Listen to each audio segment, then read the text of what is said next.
Okay, good morning. 9.5 Rise Up Nation. How are you doing today? Today is our day 2. If you missed yesterday, it's okay. Today is the day that you're meant to be here. We have this challenge up is because we want everybody who see the video, who see the training, are able to up their health, their finance, as well as their mindset. Because I know it's a tough time right now. I've went through it in the past 45, 60 days. It's not easy for me. I have my depression, I have my downside, I have everything. But really, nobody's going to rise you up except yourself. The control is on you. So today, without further ado, I would like to call upon my very good friend, who is my personal mentor. People know that I'm not that, natural health savvy. But this lady actually changed me. She was the one who taught me the importance of vitamin C. Who is the one who taught me the importance of vaccines and why not to do it and all of those things. I'm sure that for some of you who have followed her, who have attended her class called Becoming Your Own Doctor, you know whom I'm talking about.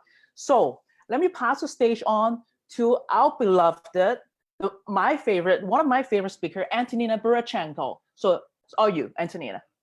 Thank you, Christina. It's a pleasure to be here, and I'm really grateful for this opportunity to also bring a wonderful friend along.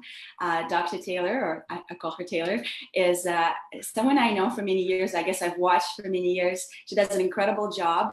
And I know, Christina, when you contacted me, just like Antonina, you've always wanted to bring this community, and you've always tried to bring this community to kind of the next level, to go beyond water, to go into nutrition, understand their God-given, I would say, physiological abilities and the tools that the body always utilizes for self-healing and repair, regeneration, and a truly, like a true well-being. So I am very passionate about health. I do know that we have a community that's been growing in understanding of health, natural health. There's no better person to include in this conversation in understanding the value of cherishing your body, of loving your body, of supporting your body in its ability to thrive and to survive and kind of be at its best than Dr. Taylor Bean. Taylor is a naturopathic doctor. Has been practicing I guess Coquitlam and Maple Ridge for a number of years. She specializes and works a lot with children as well as adults. As a naturopathic practitioner, she has so many things behind her belt. She went over and beyond her kind of general naturopathic training, which is very extensive, and her practice is very holistic, is very extended in so many modalities in supporting people from kind of connecting the dots and supporting from multiple ways. So I'm just really excited for the conversation that we're going to have. I know that we're all passionate about hydrogen-rich alkaline water, detoxifying our body, supporting our digestion, improving our immune system using that, and is one of the most important nutritional elements. It does make up 75% of our body, so we definitely never want to leave that out.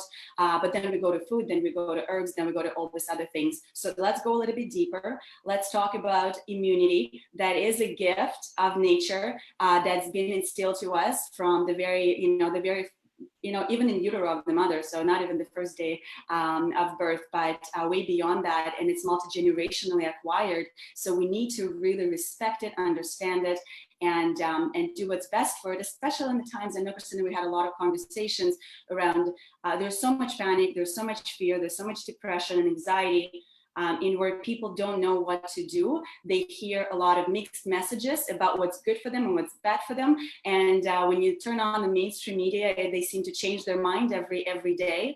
So let's talk about what it is. Let's have Dr. Taylor Bean, with all of her knowledge, with all of her passion, speak to us and kind of converse with us on the subject of what makes and constitutes a really good immunity. Dr. Taylor Bean, love you very much and appreciate you being here.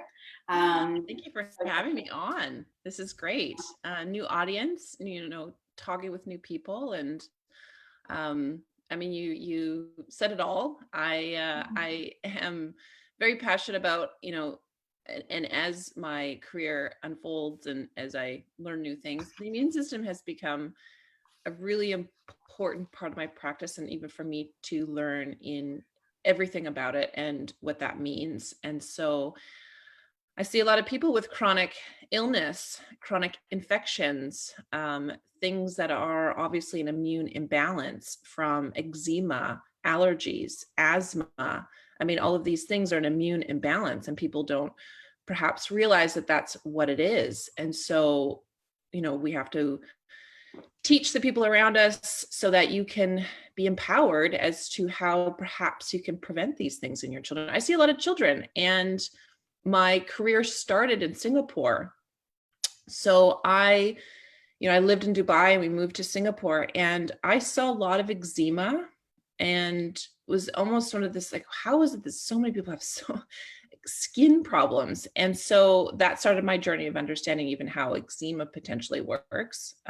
And moving to Canada, of course, I still see eczema, but not as bad. So, there's obviously environmental factors that play a big role, and then how do you mitigate those things? So, and with children, for me, I love seeing children in my office because they respond so well to what you're doing. But when you treat a child, you treat the whole family. So it's always, if a child's not sleeping, if a child's due to itching from eczema, you've treated almost everybody as a result. So, but yeah. So what And you probably agree. Yeah. When it comes to eczema, whenever we're dealing with any external factors and external skin and the detoxifying organ, we need to look within, right? We always have to look into our gut health, into GI health, into our microbiome, into what has happened to that child's life, and from the very beginning that could have constituted that.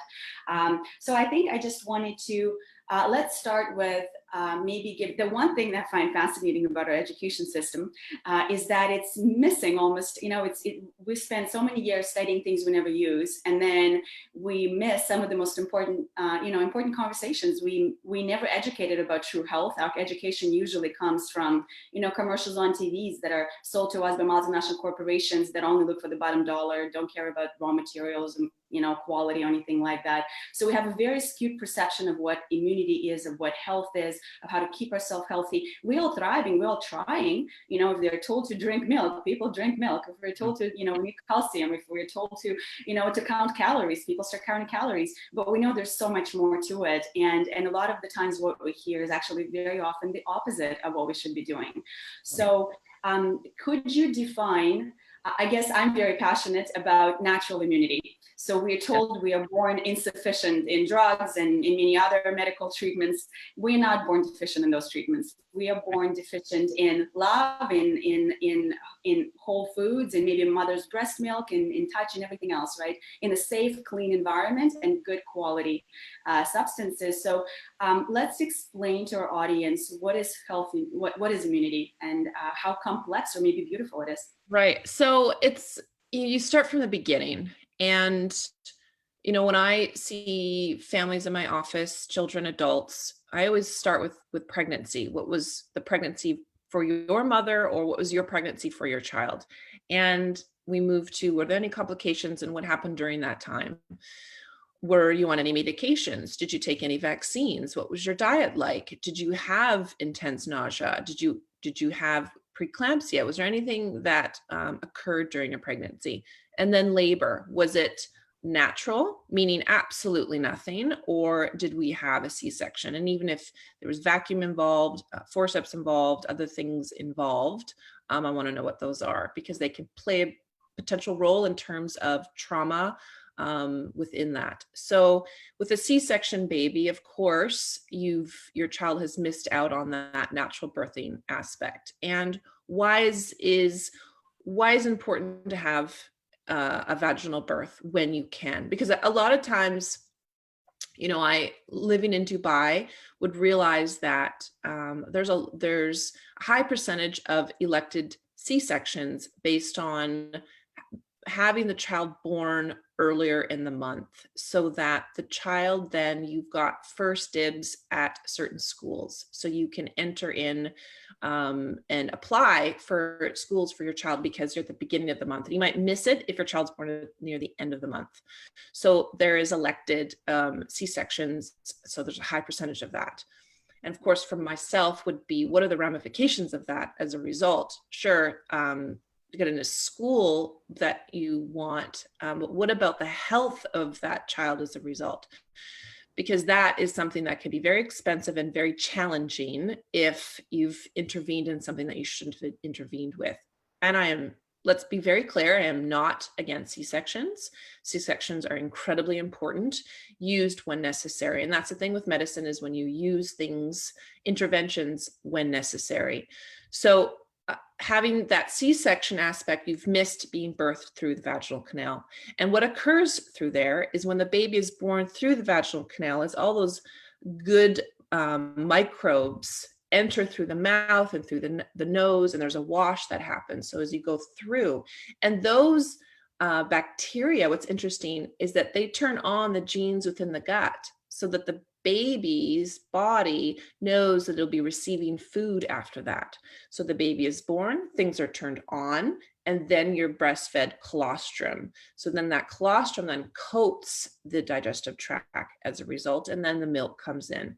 People don't realize, even when cows are born, cows get that colostrum and then move on to their bottle fed, but they get the colostrum. That part is really important. So we can't miss that piece, hopefully. And then moving on to breastfeeding. So that breastfeeding in itself, of course, if you cannot breastfeed, a fed baby is best, of course. And so however you feed your baby, as long as you feed your baby. I've had mothers that struggled with breastfeeding and were just, I'm only going to breastfeed. And so therefore the weight of the child started to drop off. And that in itself, you can't always get, milk from milk banks, but supplementing some milk, of course. So I want mothers to understand that as well, that's ultimate, the number one. And then the next is, what's our best choice if we have a choice and if you want a choice. So that breast milk in itself, of course, is going to include immunological factors. So there's going to be antibodies within there that are going to help support your child when they are exposed to antigens. And antigens would be those viruses and bacteria within your environment that you're always exposed to and always will be exposed to. And what's interesting is that if the child, let's say, starts to get sick a little bit, and they're breastfeeding, that saliva retroactively goes back through the nipple, and the mother's body then starts to realize there is an infection, mounting an immune response, antibodies, and giving them back to the baby. So there is this incredible synergistic effect that happens between baby and mother. And so this is why we advocate for breastfeeding. There's all these other applications that come with that as well, that skin to skin contact, that nurture, that holding, that closeness. There's all these other things that come with it, that heart rate, chest to chest to mitigate if there's any stress response, the baby is crying, they're against you, they feel safe. So there's all these other things that go with it. But on the immune response, and even in terms of stress in itself, has an immune impact as well.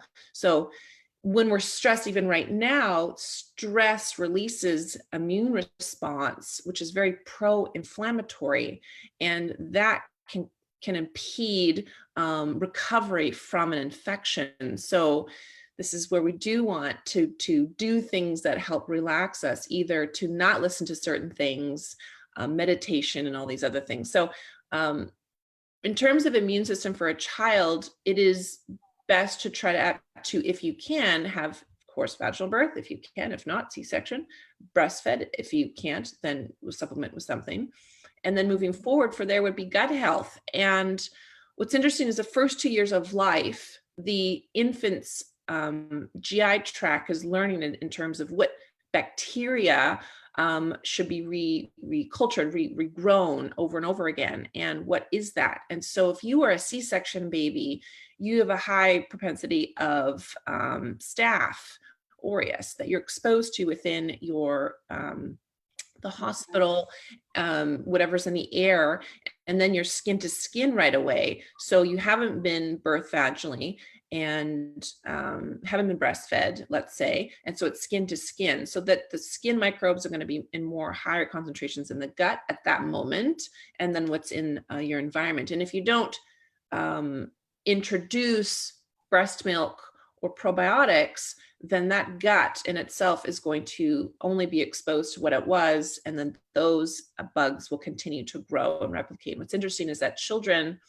that are born C-section and then bottle fed and aren't introduced the good microbiome that we need, that are indicated for our gut, there is a higher amount of eczema and allergies and within those children in that demographics. So already, if we understand, well, this is where probiotics come in. But before that, what's interesting is the implementation of doing vaginal seeding. So what this means is if you're going to have a C-section, then you're taking gauze, putting within the vagina, pull it out, put in a little bit of water, and then you soak that gauze and pour that on baby. So you're replicating the action of being born naturally to give those good microbiome bits to your baby.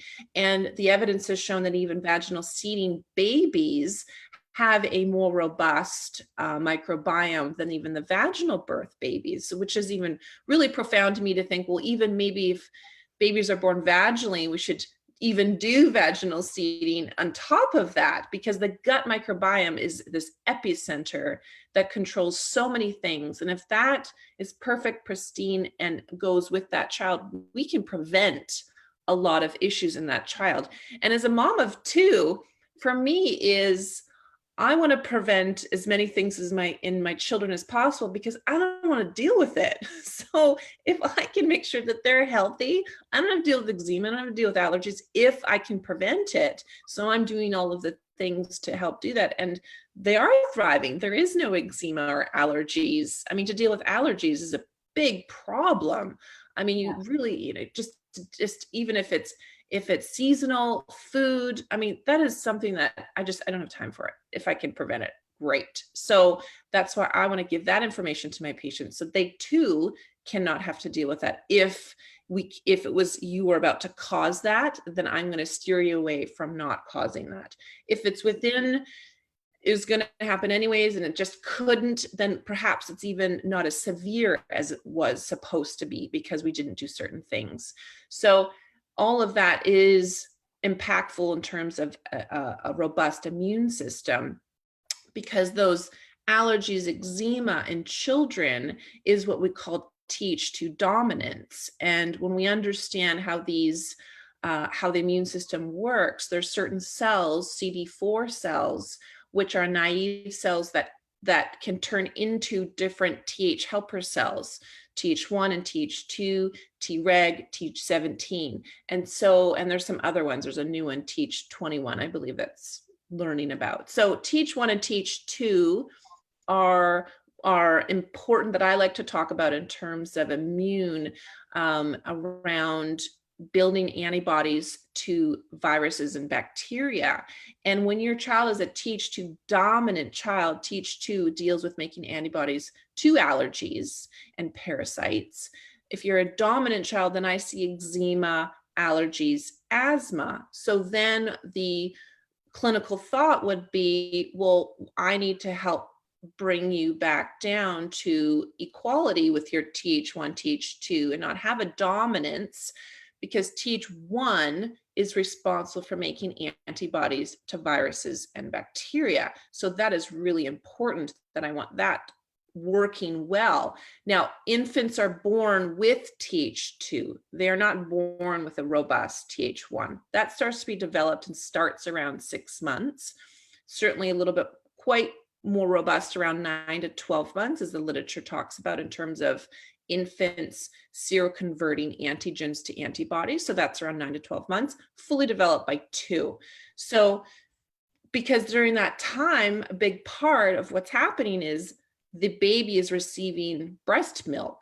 And so by 6 months, perhaps that starts to teeter off, food is introduced, really slowed down between 9 to 12, if not stopped. So then the baby is eating solid food by about 1 year. So the body isn't at all relying on the mom's milk for that passive immunity anymore. So I think that's important to distinguish between those two things. Is I have parents who want to understand infant immunity, and even in the medical world, perhaps this is where, well, infants are capable of making antibodies profoundly to viruses and bacteria from birth, which is not what immunological textbooks are talking about, what immunologists are talking about. That core piece is, no, they are not. And they aren't. And there can be a reason for that, because when you make antibodies to viruses and bacteria, it is very inflammatory, very inflammatory. There are certain called cytokines that are released in response to that. And even in this COVID time, the issue with COVID-19 largely is if you come into it very inflammatory, meaning you're obese, you have metabolic syndrome, then you get COVID, which creates a lot of inflammation. This is where we hear the term cytokine storm. So there's a lot of these cytokines that are just firing rapidly, and you're coming into it already inflamed. That can be very difficult for your body to be able to deal with that because it's already trying to manage you as you are. Tack on this, holy smokes. So that's a massive Th1 response that's occurring to deal with COVID-19. Now, an infant doesn't have a robust Th1 when they're born. And that could be because the body is unable to or prepared to deal with the inflammation that comes with that. So it focuses on Th2.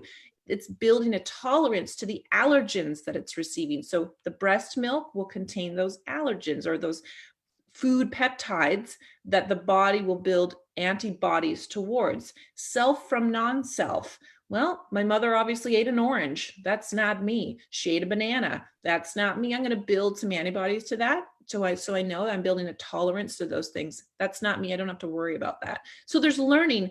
The body is a blank slate when it's born, and it has to learn its environment, but it needs to be exposed to these things to learn it. So I think that's an important piece to understand too, that a lot of these ailments that we have are from a skewed immune response. Right. So immunity, this conversation that immunity starts early. And so when we're looking at adults today, and you do see adults in your client, in your practice as well, right? And I know that when I work with anybody with their immune system's digestion, pretty much any condition, and I teach preventative healthcare, and we see how that childhood, that start to life has predetermined a lot of the times if the baby's not breastfed, if the baby's not vaginally born and hasn't in some way recovered from that, right? You can see adults suffering with immune compromised systems. So you'll have somebody who comes to you, and not only talking about childhood eczema, childhood psoriasis, childhood conditions with, Th2 dominance and all asthmas. And we're talking a lot about adults as well. So whenever you and I, or anybody that we know in naturopathic, orthomolecular kind of integrative medicine perspective, we see an adult and we see that they're dysfunctional in some way. They can't cope with the stress of the immune system response, right? They can't cope and they're too afraid of, getting outside right now in these conditions. We need to scale all the way back and look at what has been missed from the very beginning, right? And then we need to address that, and we need to heal and repair and help them be able to, to function as in adulthood. So I think that's fantastic. So guys, whenever, if you want a healthy, robust immune system and as an adult, talk to your mothers. Talk to your parents, talk to your family if they're still around. Learn about what you were like. What were you born like? What were you breastfed like? What were your childhood diet was like? All of those things, your environment, all of those things would contribute and show you what you are maybe compromised in and why you're having certain issues today, or how the condition that you may have been diagnosed with could have somehow been, introduced or could have started, or, from that early childhood. Mm-hmm. So that's fantastic. Mm-hmm. If you see an adult today that has a compromised immune system, that's very scared about what's happening right now, what is your protocol? Like, what is your conversation around let's do ABC to make sure, is it probiotics? Is it a change in diet? Is it, improvement in their overall acid alkaline? Like, what is that you do? Yeah, I think what's interesting about what COVID has taught me, but I think it's teaching the world, is that this is a time to pivot and take accountability right now for your health. It is teaching us the importance of being healthy. And I think because we're all aware of it, it is the thing that everyone understands and talking about. And you can't see the virus, you have no clue where it is and who's going to get it. For me, it's not a matter of if you've already got it, it's a matter of when you're going to get it. And because it's just going to continue to circulate the globe. It's not going away. So really there's as thousands and millions of other viruses, the fascinating thing, we're viral beings. So when we scare ourselves, we don't understand how the body works, and the body is constantly challenged, but the body has the tools to work with it all the time and survive it, and and persevere it all the time. Right. And realize that we're a host. We really are, even our genetic makeup is made more of foreign DNA than human DNA. There are trillions of viruses and bacteria that we live with, that we're exposed to. And so you can't see it. So you think, oh, this surface area is clean, everything's clean, but no, it's definitely not. We are, though, to live in symbiosis with these things, and to really know, if you go right back to the beginning, really it's mitochondria that started all of this, a bacteria. So to know that's what we came from, it's very fascinating when you go and start learning about that. But this is even to dive into a little bit of germ theory and hygiene theory, where people with germ theory is kill it and I'll be fine. So be it that's antibacterial wipes, to vaccines, to antibiotics, to you kill it and it's done. And that's sort of that thought process around the germ theory. Versus hygiene theory would be, yes, let's have a clean environment and the host can live within that. And that means sewer systems, your good general hygiene that way, right? Because that's where we saw a huge shift in infections and disease when sewer systems and those, clean water. And so, and then now though, with the hygiene theory is, we take Singapore for an example, because I've lived there and see how very clean it is. That's starting to backfire now by being too clean, by wearing gloves, wearing masks all the time, and you're not being exposed, staying in your home now, then you're not having that exposure to things that teach your immune system. Again, we live in symbiosis with these things. Is COVID-19 new? Who knows? It could have been on the planet since the beginning of time, but we just realized that we just recognized that it was here. I mean, common cold, flu, people who get sick, who come down with a common cold, cough, what is it that you have? You have no idea. You don't go to the doctor and the doctor's like, let's swab for everything on the face of the earth and see exactly what you have, and do that with every single person, create a data bank and see every single month on exactly what's going on. No, you're like, I don't feel well, I'm stay home, ride this out. It's been a few days, no problem. And then and carry on. That is how we operate. You don't. And even for myself is, what if we have an outbreak of pertussis right now when it's a cough season? Sounds like pertussis. No one knows if it is, because no one's testing. So we just live with these things around us, and we never know at any one time what exactly that we have. So I think it's first off to understand that you're a host and you live with these little dudes, and you will for the rest of your life. You live in symbiosis. You need bacteria to be healthy. We have on our skin, this is how skin health is good bacteria. We all have yeast, we all have strep, we all have staph. But what the thing is that your good bacteria keep these things in check. So there is a really nice balance. They all live together. And so we have to maintain that health of the body for that to sustain. So some of the basics that I talk about with patients is going to be water hydration is a big one. I think a lot of people don't realize they're very dehydrated. And what I suggest with patients ideally is to drink about half their body weight in ounces every day.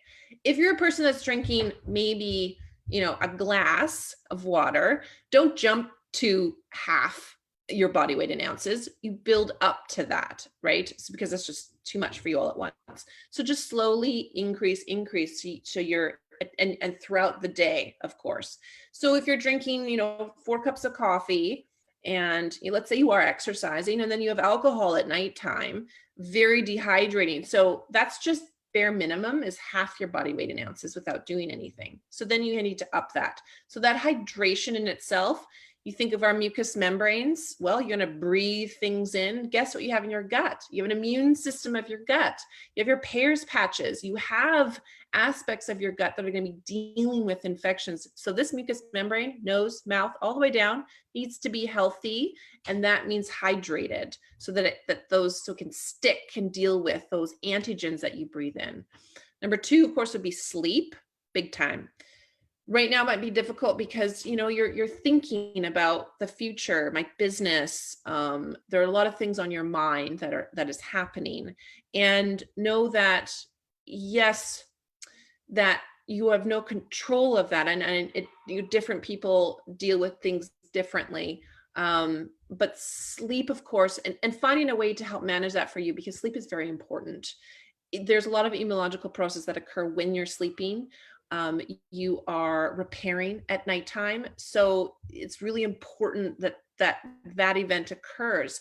If you've heard of lymphatics, some of you may have heard of the glymphatics, so lymphatic system of the brain. So there's detoxification that occurs only when you're sleeping. So getting to bed, you know, usually there's a window for most of us, and that's typically around maybe 10:30, maybe 9:30 of when your body is really like, this is my time. But if you're on your cell phone and your computer, you'll power through that time, and then you're going to get a second wind. And then you're like, man, I can't get to bed until it's 1 in the morning. But you powered through that. And then your body's like, all right, here we go. Second wind, all the light shining in blocks the release of melatonin, cortisol goes up, and then you're awake. So I have a challenge for some of my patients, like, just let's take the next 3 to 4 days. Let's just see how you feel. You know, you had dinner around 6:37. Can you just not, I know you're on your phone for a little bit, and I get that it's difficult, but I really want to do a little science experiment with you. Let's stop, stay off of your phone. You've completed what you've needed completed. Now, let's either play a board game, read a book, do something that no light is going in your eyes. And I want you to figure out when you feel that dip happen.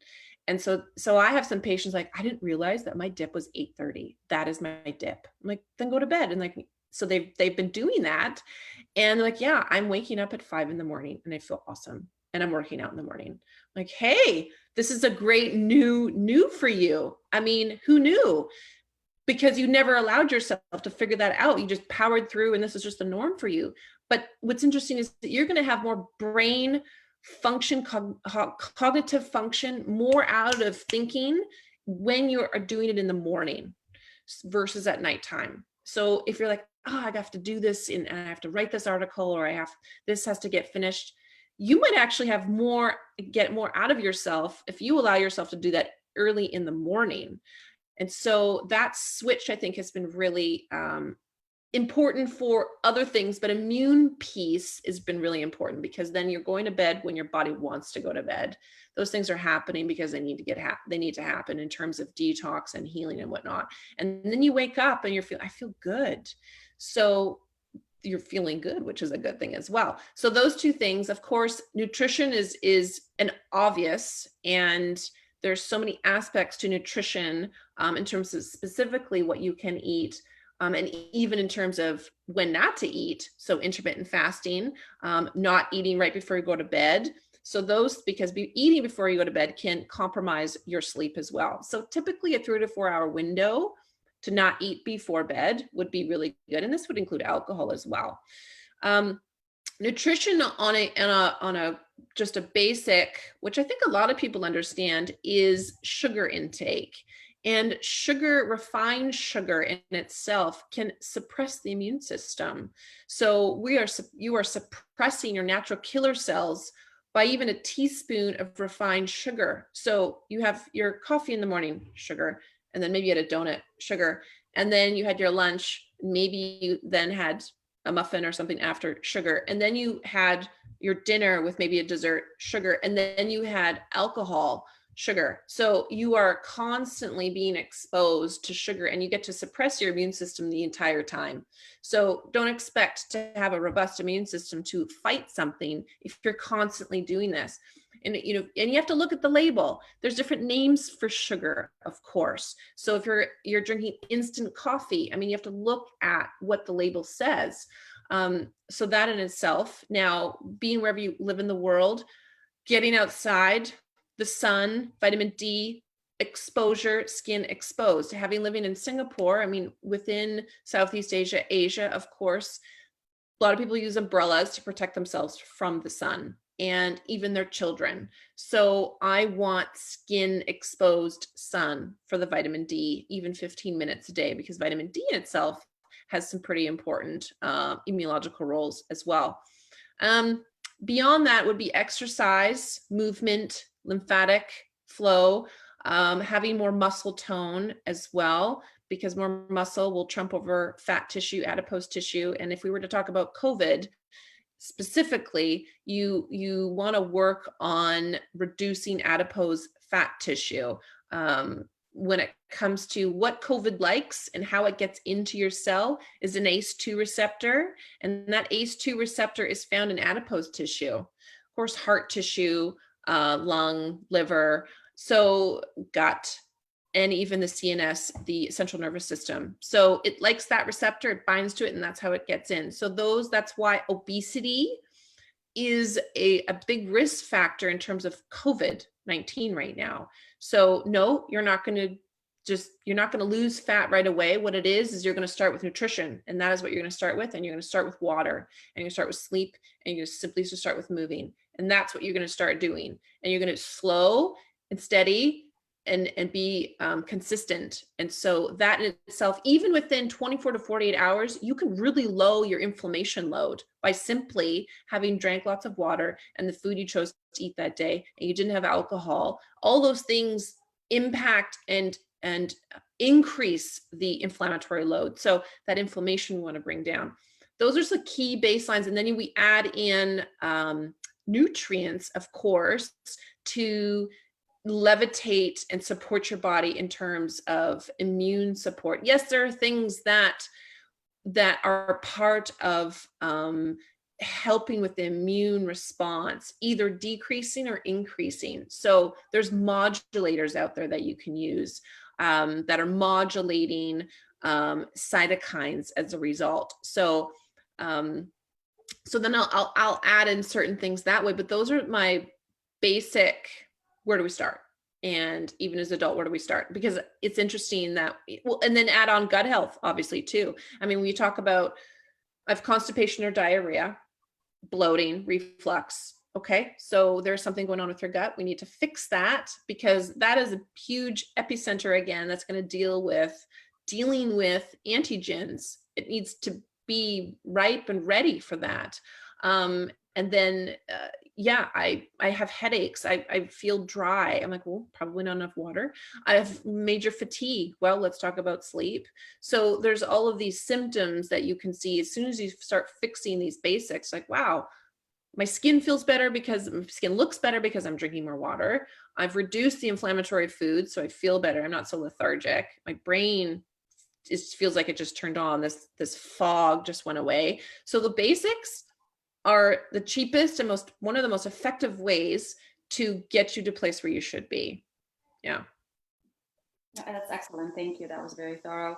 Guys, in regards to water, I just wanted to add how important it is for immune system. So yes, it's definitely lubricating, hydrating all of your cells. It helps the overall cell function. But in terms of digestion, as you're consuming, and Dr. Taylor mentioned that water is such an important ingredient, you want to, activate, you want to lubricate. What's in the context of digestion, if we're not sufficiently hydrated, we are retaining digestive waste for longer than we should. And the longer it's retained, it's putrefying, fermenting, and it's definitely producing all of those bugs and pathogens and viruses. That's a perfect breeding ground for all of those external, for those molecules. And you're going to be eating actually a very healthy food But just as an apple could sit and rot on the counter, an organic, beautiful apple, it's eventually going to rot. If it's going to be in your system longer than it should be, even a healthy food that you're consuming, if it's there longer than it should be, it will be rotting, putrefying, and it will be reabsorbing into your blood supply. Your immune system is going to be overwhelmed with dealing with your digestive waste. So what you want to make sure is your digestion is constantly cleansed. The best way to cleanse it is to flush the toilet, is just like just move the water through, is constantly keep hydrated. It hydrates your digestive stomach lining, hydrates your liver function and improves on bile production and lubrication of the colon. It helps you move the waste out and move all the putrefaction and fermentation out, so it doesn't cause extra draining and extra damage to, and doesn't keep, kind of overwhelm your immune system, so it has the time to deal with other things. So keeping a healthy digestion, lubricated, very well hydrated digestion is utmost important. Thank you so much, Taylor. Let's talk about maybe just list, because we have very few minutes left. Let's just list about what are your favorite nutrients for upregulating balanced immune response and supporting the body in dealing with any infection, with any virus, of which there are thousands, with any bacteria or pathogen that could be opportunistic. Mm-hmm. A big one is going to be vitamin C for multiple reasons, as an antioxidant, but it really does support the innate and the adaptive side of the immune system. Supports epithelial function. So it also helps with that phagocytic response. So with that innate immune system responds to infections right away. And you can think of their Pac-Man that come over and they engulf, they eat up the infection. That's the innate part. Vitamin C is going to help with that. So we want that part of our army to be happy, healthy, robust, quick response. And so that's what I really like vitamin C. I like it within a liposomal form, if possible, or a blend of ascorbates is what I like with our vitamin C's. For kids, liposomal is pretty tart. So we have to be, to find funky ways and new ways to get it into your child. Some kids love it. So you never know what their palate says. So you never know, right? So zinc is going to be another one. I love zinc. It suppresses nuclear transcription factor, kappa beta.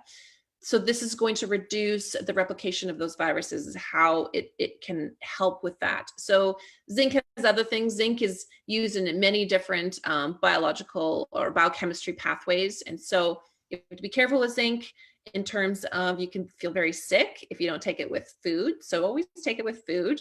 And even zinc right now, I've seen in terms of why hydroxychloroquine has been seen to be helpful is because it can pull zinc in, which is really interesting. So there's a real application here in terms of zinc. Oysters are one of the ones that's top, zinc in food if you dig oysters, but meat will have it in it. And so typically within a supplement is where we're going to go for a good amount of zinc. And typically you can get it on its own, or it'll be in combination with other things. Vitamin A is another one. I think when we think about if your mother or your grandmother gave your mother or father cod liver oil, it unknowingly perhaps was for the vitamin A piece. And so cod liver oil is making a comeback. A lot of people are using it again. We seem to go through these trends, right? Let's grow our own food, the importance of, good, healthy dirt and so forth. So cod liver oil first. So that one I will suggest, if not straight up vitamin A. Yes, you have to be careful with dosages. You need to talk to a healthcare practitioner in terms of what's right for you in terms of dosage. There are some people that have a genetic variant that can reduce the conversion of beta carotene. Beta carotene is found in carrots, for example. So your body can have a decreased ability to convert it to vitamin A. So, vitamin A is great for the eyes, but it's also very good for mucous membrane integrity. So that's why I also really like it. There is some good research around helping with viruses. So I like to tack on vitamin A specifically. There's a couple companies that will sell vitamin A particularly, but I really like vitamin A for that. Vitamin D is one of those vitamins that has a lot of research around it, lots of research. And even looking at vitamin D and flu, there was some data that had come out that vitamin D was more effective than the flu vaccine. So this is where, and even there was, I've read something just recently around vitamin D and those that have been quite ill, if did very unwell with COVID, they had tanked vitamin D levels. So vitamin D is, I think, is a pandemic in terms of deficiency. So depending on where you live, yeah, I mean, Dubai, vitamin D deficiency. Is that because you're covered? Could be. Singapore, vitamin D deficiency. Could that be because you're covered? Could be. So it doesn't even matter really where you are within the globe.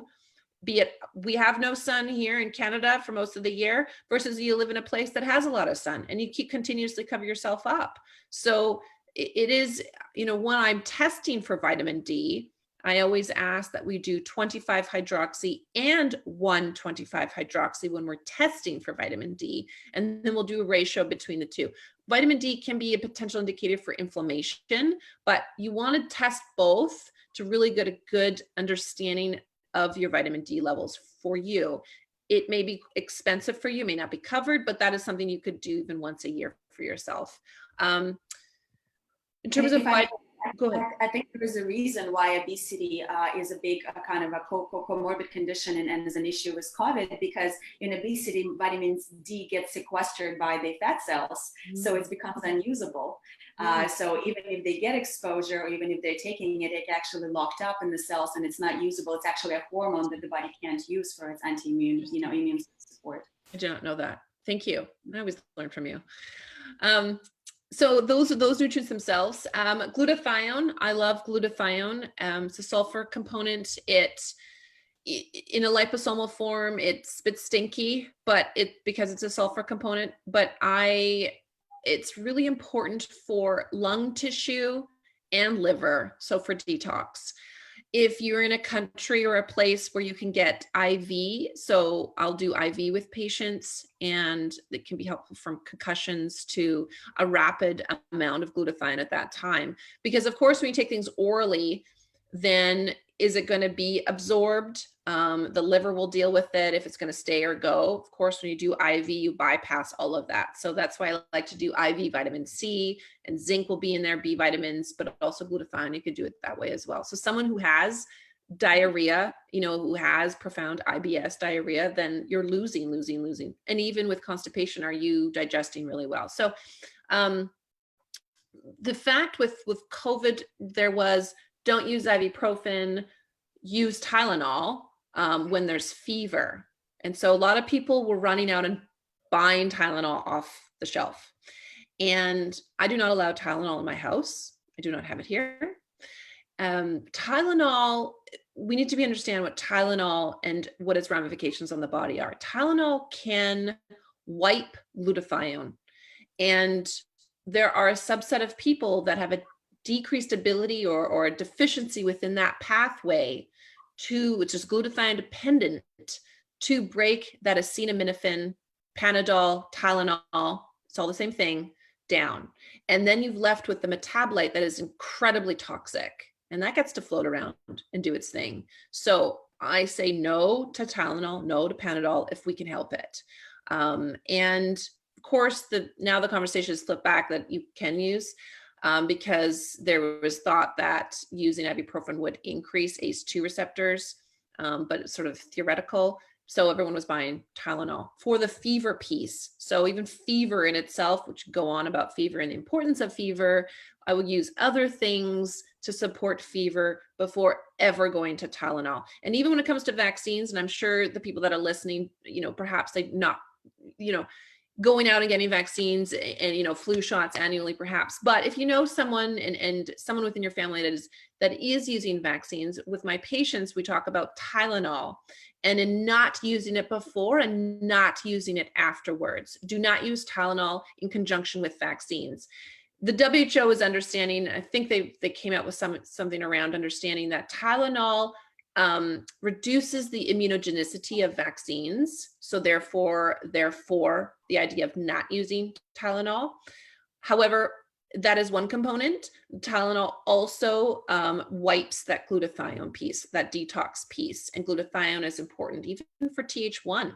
So there is some immunological support from glutathione. So just don't use Tylenol in the same area of vaccines. If you can really help it, use Advil. Use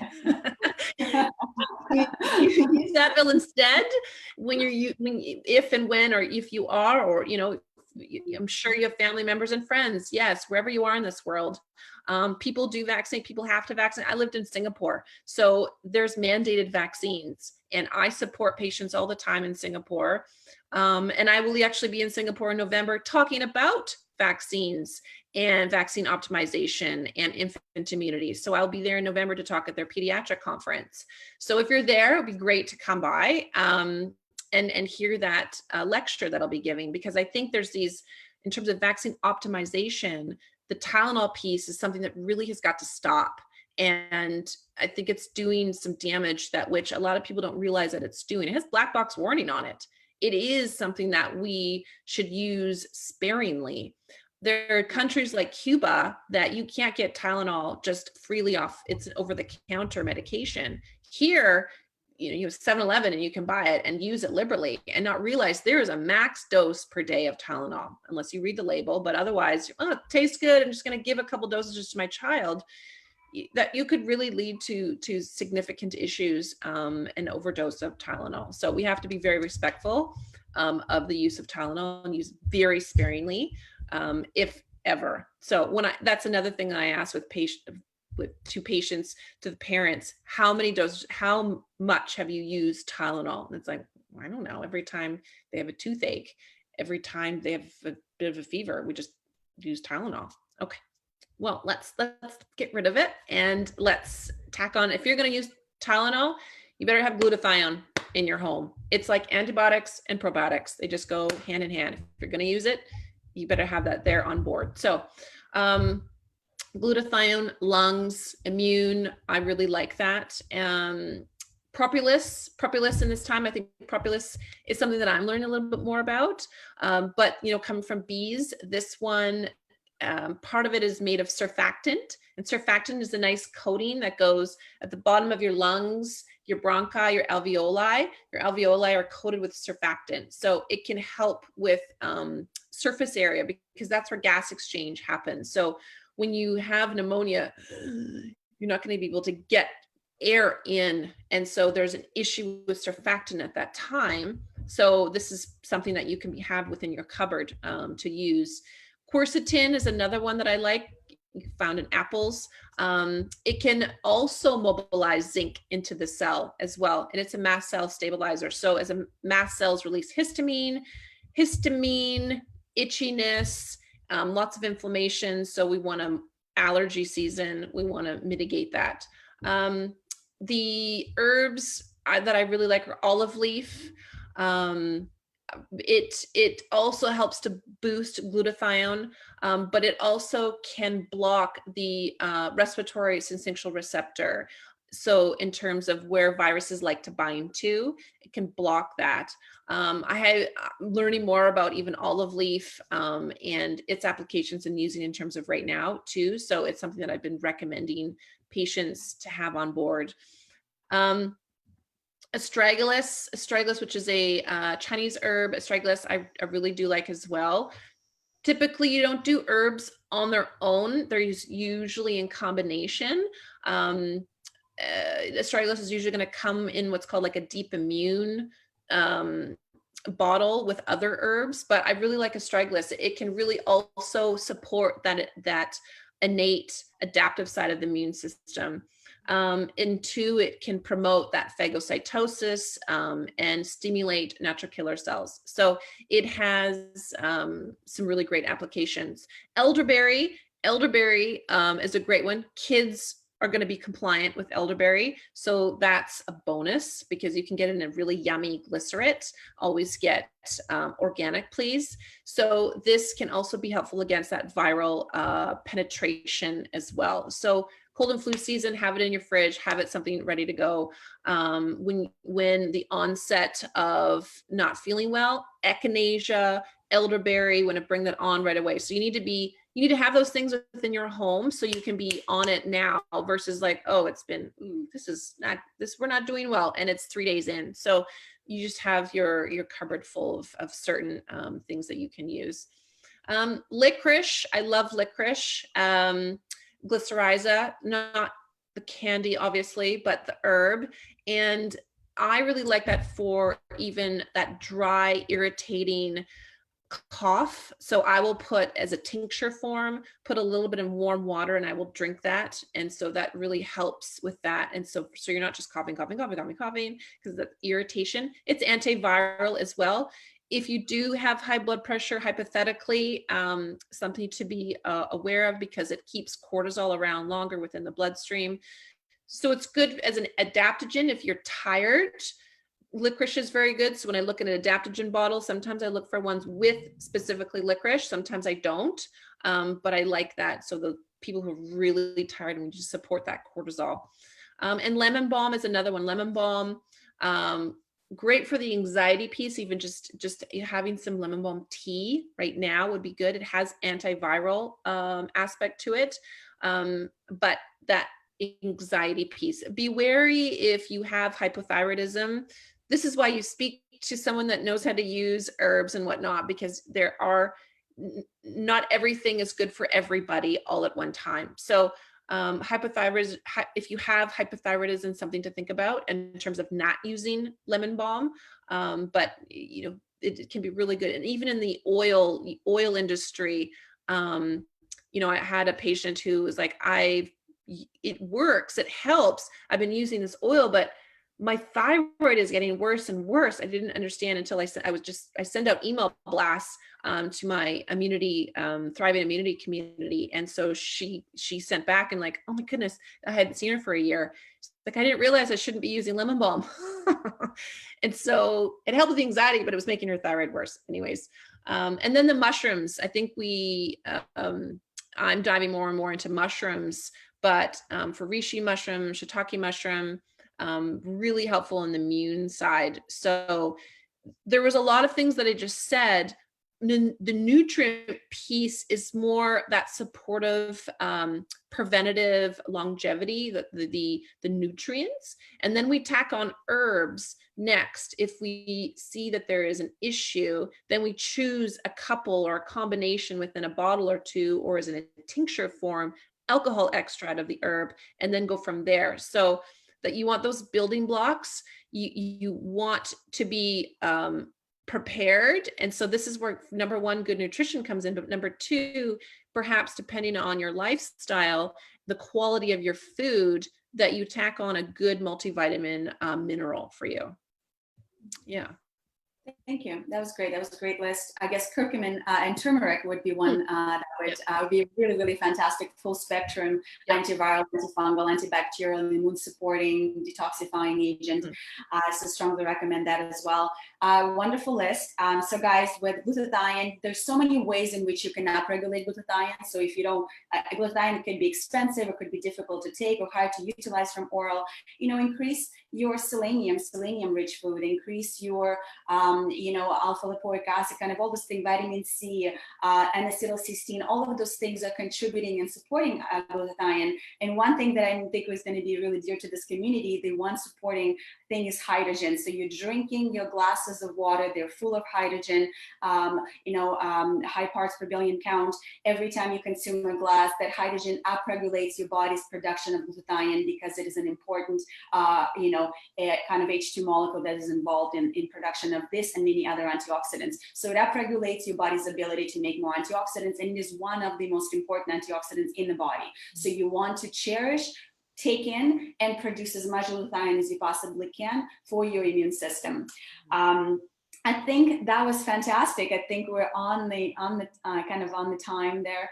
It's 9 o'clock, Christina. Why don't I let you take it away? Maybe Don't go. They have tons of questions. You know what, guys? While you're watching Facebook, give some love to Dr. Taylor, some love. Some love to Dr. Taylor. We have over 250 people saying hi to both of you. Awesome. And from Singapore, Oh, from Dubai. I love Singapore. My son was born in Singapore, so I will always cherish, it's part of my heart, is Singapore. Nice. So we have people from India listening to you. We Oh have my people from, yes, we have people from Europe listening to you, USA, Canada. Guys, if you find this information helpful, give some love, show some love to our Facebook Live right now. Share this Facebook Live out. Okay, don't share it in the group. Share on your Facebook Live feed. Okay, you share in the group. We already have it. Share it out because I think this information need to be heard. I took a couple of pages of notes, Dr. Taylor, and Antonina know me. I have language barriers, so therefore lots of time I couldn't even write those names, but I try to pronounce it. Okay, in a sense. So we do have a few questions here in the chat. Obviously, they're taking notes down, knowing that they need vitamin C, they need zinc, they need vitamin A. Let's go a little bit deeper. Which brand? Okay, so for olive leaf, I really like AOR. So AOR is the company that I go to for that. For vitamin A, there's Cytomatrix is where I go because I'm thinking for children in terms of it's suspended in oil. So it's very easy to do drop dosages because that's very important. So even, on the tongue, one drop is 10,000 IUs. So I sometimes will give specific dosages for only 2 or 3 days, and that's very important. And you can achieve that with the dropper. Vitamin C, so liposomal, Quicksilver has one. I think Designs for Health has one. Seeking Health. Does AOR have one? AOI doesn't have liposomal, they have ascorbic, but Livon has a really good one. Oh yes, Livon, yeah. I did see that one on Amazon like 2 months ago, and it was outrageously expensive. And it's running out because actually completely out of stock. I'm out of need right now, Yeah, so it's a matter of if you can get it, but Designs for Health, Quicksilver, I think Quicksilver, the US based, very good company, Quicksilver. I love them for their glutathione as well. So zinc, lots of different companies have good zinc. I like, if you can, so Cytomatrix, the company, and if AOR does, I don't know, but there's Cytomatrix is the only one I could find that does ACEs plus zinc. So they've got the A, CE, selenium, and zinc all in it. So you're not reaching maybe a specific dosage even for zinc. That's why sometimes these minerals or vitamins have to be individualized so you can achieve a therapeutic dosage. So you may have to take 3 or 4, but typically you're not going to be doing that for the rest of your life. It is, I like to say, pulse dosed. Either we're doing 2 weeks of it or we're doing 3 times a week. We're just pulsing. And so you're making sure that you get some at least, and depending on time of year, what you're doing, you're traveling, we change up the treatment plan. So, yeah. That's amazing. That's amazing. They're taking notes down. They're feeling very grateful about that. Guys, understand this. We are all passionate about water, but water is just a component of it. We have to understand that we need to put the puzzles together. That's why we have Antonina and we have Dr. Taylor in today to share with us the different puzzles, because we need to put the whole pictures together and make it happen. And the most important thing is that this is my new favorite line is this: strong immunity should be your new currency. Strong immunity is your currency right now, especially during COVID right now, right? So COVID is just a name, understand this. Okay, if we can restore our immunity following what Dr. Taylor taught us, following what Antonina taught us, I believe we are able to up ourselves in terms of like fighting whatever that we need to face it, be it COVID, be it other things, isn't it? So last thought, Dr. Taylor, what is the last thought that you want to share with our community around the world right now? 250 people are still watching, okay? Oh, that's a big question. It's about looking beyond the name and looking to just, how do I help my body thrive? What do I need from me specifically to thrive? And what are the things that are impeding me from doing that? And because COVID is here, we had MERS, we had SARS. I mean, who knows what the next one's going to be? And this is a forever thing for us in terms of discovering new viruses or bacteria. And it's for you to just take charge and know there are so many things out there that can help you achieve wellness. You just need to discover what those obstacles are. And that's why you work with a integrative functional practitioner, naturopathic doctor, someone who has training, holistic nutritionist, someone who has training, understands medical nutrition. You need to see someone that has training around something you want information around. So medical doctors have their piece. They're important for that emergency aspect. And then you move on to other people who have actual training around nutrition, integration of how to look at all the fundamentals within your body and how and what you specifically need. Living in Singapore, there are, big Facebook groups of people trying to navigate of what they need and whatnot, which is really great and empowering. But you yourself need to work with someone that can look from beginning to end and what is it that you need specifically, and what specifically is where you live is different from if you're in Singapore versus Canada. I mean, I know there's different applications that are going to affect you. From your air quality to my air quality is different. Your water quality and my water quality is different. So there's all these different things and cultural differences as well. So you have to take all of that into mind. And if you, of course, as a naturopathic doctor who wants you to thrive, I want you to seek out someone within where you are that can work with you. Do I do telemedicine? I do support people, but I'm only one person. So I'm sure where you live is someone that can support you. And so, I'm happy to suggest, different, but look for naturopathic doctor would be one. Look for holistic nutritionist and look at where they've done their training, what that means. So then you know whom is going to be helping you, because it is, as a practitioner for both of us, it is a lifelong learning for us to know how new things happen. I mean, the immune system, I'm constantly learning. So, I do those basics, start there, and even write down, what do I want for my body? What am I missing? What's happening? What is normal versus abnormal? So, and there's a lot of people out there that can help you depending on where you are in the world. There's great practitioners. Amazing. So now, Antonina, back to you. What is one thing you want our audience to take home today? Golden nuggets. Well, I think what's really, really important right now, so we talked about, water, we talked about nutrients, we talked about good lifestyle. I think that's something we can continue having conversation around.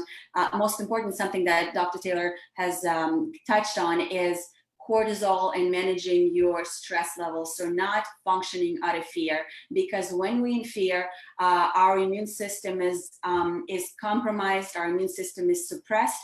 So just a little analogy that I use in explaining this, guys, when you have somebody that gets a kidney transplant, they are put on cortisol and a stress hormone to suppress the immune system so the body doesn't reject a foreign substance. So what it says and what it means is that the stress hormones are used to suppress your immune system. It is really unfortunate that all we see in today's environment is what's happening out there. We're not being empowered. We're not being advocating. Nobody's out there in mainstream media talking about diet. Nobody's talking about supplements and nutrients. Incredibly well researched. They just completely outlaw it almost. And who didn't say that? Everybody else is a quack. We have to understand the conflict of interest in those organizations, who runs them, where's the real science. So we need them to talk more about health, hydration, nutrition, and then about lowering our stress, not telling us COVID every moment and telling us how scary it is. It's not scarier. Statistically, it is not scarier than regular flu. What have we done for regular flu in the past? So you're knowledgeable. You're just forgetting what you already know. You're just not trusting yourself because all these other external voices are kind of beating down on you. So definitely, go back to the roots, go back to understanding what your grandparents taught you, what your mom has done, what you know about health. Calm down your nervous system, go to meditate, go for a walk, sit down in peace, lay down, pray, whatever it is for you that calms down your, that cortisol spike, that neurological system, and overall immune system dysregulation. So calm down, love yourself, love people around you, look to the future in the most positive way possible, and just kind of manage that stress, and don't maybe turn off that box. That's one of the best ways and solutions in this particular case. So, and definitely listen to naturopath, listen to orthomolecular practitioner, listen to clinical nutritionists, and people that have studied health. So go to people that studied health and natural medicine, because this is what the tools, and this is where the real gems are lying.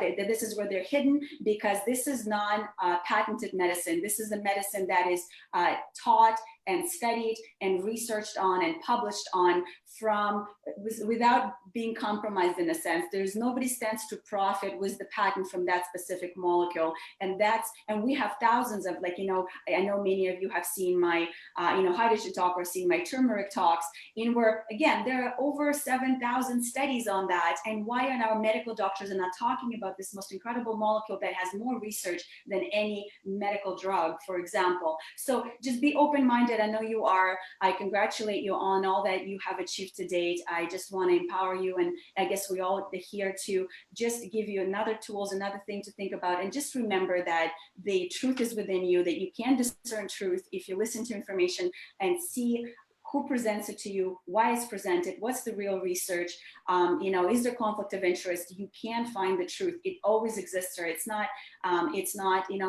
too difficult, but you have to build that. You have to build that barometer, that ability to tell it, their ability to sense it. So I'm really hoping that everybody got a lot of value out of Dr. Taylor Bean's intake. What I love about Dr. Taylor and her practice, she studied naturopathy, and then she, for example, we talked about immune system, and she studied immune system from naturopathic perspective, and then she went and got a license to understand the immune system from allopathic perspective. So usually medical doctors say, well, you can't talk about immunity, you can't talk about vaccines, you can't talk about. Dr. Taylor Bean made sure that she studied it all, got all of her licenses, and now she can tell you about informed consent. Now she can tell you the truth science. Now she can be your advocate for real health and tell you the difference between your medical professionals are telling you, what your naturopathic perspective is telling you, and kind of and help you finding that truth and what makes most sense. So she is the type of doctor that I would send I've sent my family, my sisters with little babies who have been confused about who to listen to, who to believe to when it comes to drugs, when it comes to vaccinations, when it comes to nutrition, when it comes to naturopathy. And she can have a very educated, she's qualified to have a very educated conversation and tell you all pros and cons and let you decide, but from an informed place, from a place in where you're empowered, not a place in where you are told where to go, not in a place where you fear-mongered into doing something, and when you are suppressed in your intuition about taking certain approach. So I just incredibly grateful and have utmost gratitude for Dr. Taylor Bean for all of her passion, for her desire to teach, to continue learning, and to spread what she knows, and to help so many people. And if they choose to go the allopathic route and what they want to apply, she will help them to get those vaccines in the most holistic way. So if that's what you choose, she will help you to do it right. So there's less side effects. There's no, there's all of the science that she knows and applies to make sure that that's not in any way compromising your system, or it's done in the best way, in the most helpful way, in optimized way, as she referred to. So thank you very much, Dr. Taylor. Thank you so much, Christina, for doing this and for bringing us on. Amazing. So good, so good, so good, guys. Some love. Show me some love in a Facebook Live. We still have 200 something people watching you guys. Take notes. I'm sure that lots of information shared, that Dr. Taylor shared as well as Antonina shared, is something that we may not be able to catch everything in round one. Listen again.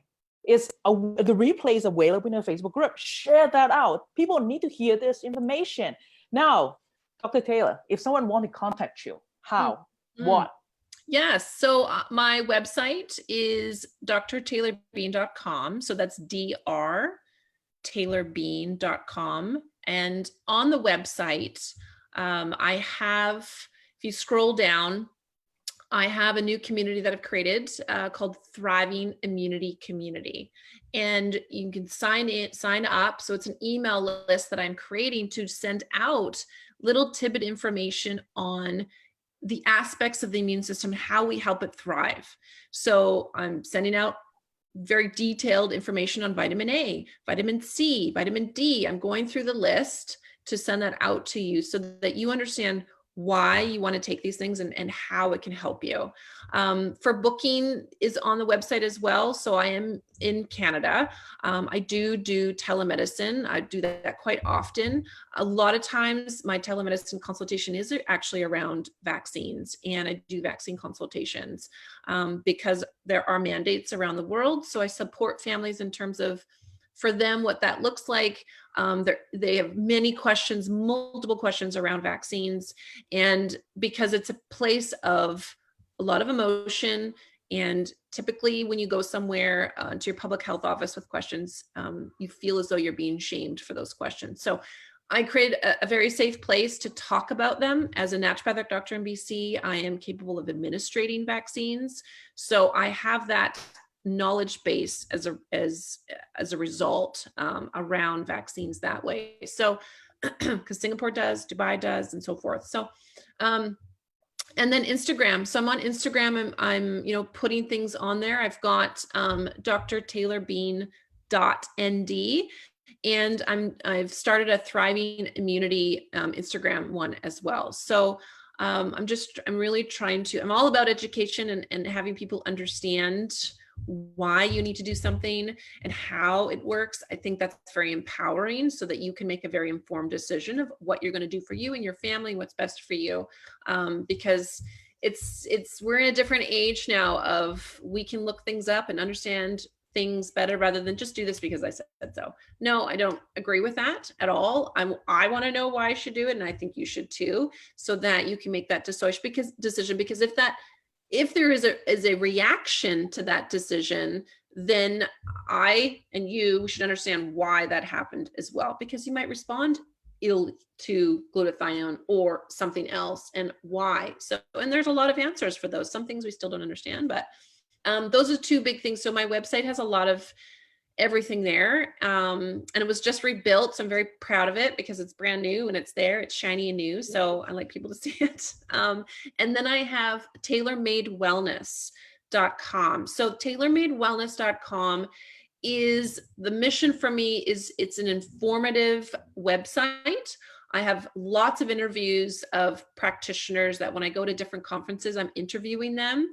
The MAPS conference, which is around autism. So I've interviewed doctors there. Lyme disease, I've interviewed a lot of people around Lyme disease. I just need to put the videos up there, but that's a project of mine. So that's Tailor Made Well, is an educational piece, and it's essentially its platform and its purpose. Coming to Singapore in November. So that conference is November 24th, 25th. And it was supposed to be last month, but of course it was not. So when I come in, potentially see patients at that point. Anyways, yeah, through telemedicine conferencing that way is works too. Yeah. So now, guys, you know whom to go to and how to find her. Okay. So in case, right, Dr. Taylor Bean is amazing, and Antonina know that I always go to her as my number one consultant. So Antonina, how do we find you? Well, I guess a lot of you guys are on my Facebook in some way or another. I don't have room to accept more people, but you can always kind of message me and find me that way. If you want, go to my Instagram account and message to me there. It's antonina.ca. And so you can message via Instagram and I'll respond. I think my website you can use my website, antonina.ca as well. I haven't upgraded it for a while. I'm not as proud of mine as Dr. Taylor Venus, but so find me on Instagram or Facebook, and I'll get to you in the best way I can. Thank you, amazing. Thank you, ladies. I think you have equipped us with the knowledge that we need in order for us to make a lot better educated decision at this very moment in time, in particular with the COVID. And I think people need to understand one thing: the truth, as Dr. Taylor Bean said, is within you. And there's so much information out there. We should take control to actually filter them, to actually do the proper research and know who to ask and where to ask. Don't just believe in someone who will actually share a message with you on WhatsApp, who share a message with you on the Facebook page. Go to the source and find out exactly if that's true or not. You are the judge to find out if this is true or not, okay? So I hope that you get a chance to watch replay of this Facebook Live. And tomorrow at 11 o'clock, we have Siha Talk with us. Tomorrow we'll shift gear a little bit. We learned about brain health today, yesterday. We learned about immunity today. Let's put the puzzles together. Now, say, for example, if we need to build up our mindset in order to get into the finance side, how do we manage our financial health? Tomorrow, we are going to go into that. So, guys, again, give some love to Dr. Taylor Bean. Give some love to Antonina in this Facebook chat. And thank you again. And appreciate you two ladies for your valuable information as well as ours. Thank you so much. Appreciate it. Thank you. Thank you.